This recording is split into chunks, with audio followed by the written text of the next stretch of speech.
Tulekee kwake Michael Mutinda, kaunti nambari 17, ambapo wanatufahamisha kwamba zaidi ya watu 8,000 wanatarajiwa kufaidika na hospitali iliyojengwa katika eneo la Kibwezi West kwa ushirikiano na serikali ya Makueni na shirika la World Vision. Kwa miaka mingi wakazi wa maeneo ya Ngaka na viunga vyake huko Makueni wamekuwa wakilazimika kusafiri kwa zaidi ya kilomita 40 kupata huduma za matibabu kutokana na ukosefu wa hospitali ya karibu. Hali hiyo ikichangia visa vya wanawake kujifungua nyumbani kwa kukosekana kwa namna na uwezo wa kufika hospitalini. Napata mbeleni before tujengewe hii hospitali ilikuwa distance ya kwenda mama kujifungua ilikuwa mbali kutoka mahali niko hadi hospitali yenye iko karibu ni around 40 kilometers.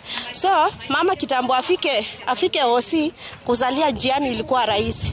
Na wengine ile expense ya kwenda kufika OC ilikuwa ngumu, so inabidi mama anaamua kujifungulia kwa nyumba sababu ya expensive. Lilian Mtuku, mama wa watoto 5, anaelezea uhalisia wa mambo, akisema alikabiliwa na wakati mgumu kwani alilazimika kujifungua barabarani alipokuwa akielekea hospitalini.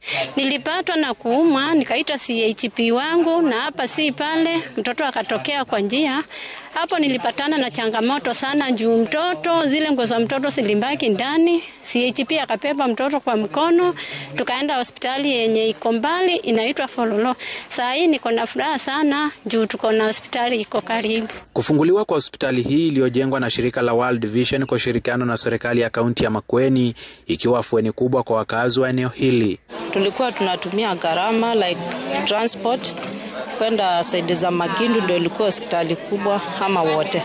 Sasa hii tumepata hospitali kubwa yenye inatutunza kila ugonjwa yenye mtu ako nayo. Itakuwa inaweza tusaidia hasa kama wamama. Faida ya ile hospitali ni kwamba wamama wasisumbuke sana, wakishapata watoto wanaweza kuangaliwa hapa na ndio wanakuwa. Afya si kitu ambayo unauza ukiwa naye. Afya ndio inakuruhusu ufanye kazi. Kama huna afya, kama umekuwa mtoto mdogo na hujaanzia vizuri, kuna shida ambayo hautakuwa vile inatakikana.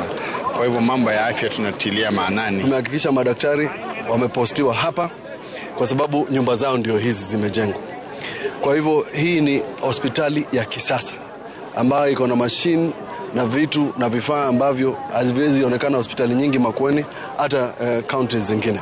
Hospitali hii ya Ngaka itakuwa afueni kubwa kwa wakazi wengi wa eneo hili ambao wamekuwa wakilazimika kusafiri zaidi ya kilomita 40 kutafuta huduma za afya, hali ambayo imekuwa ikiweka hatarini maisha ya wengi na hususan kina mama wanapotafuta huduma za kujifungua. Michael Mutinda, runinga ya Citizen, Makueni.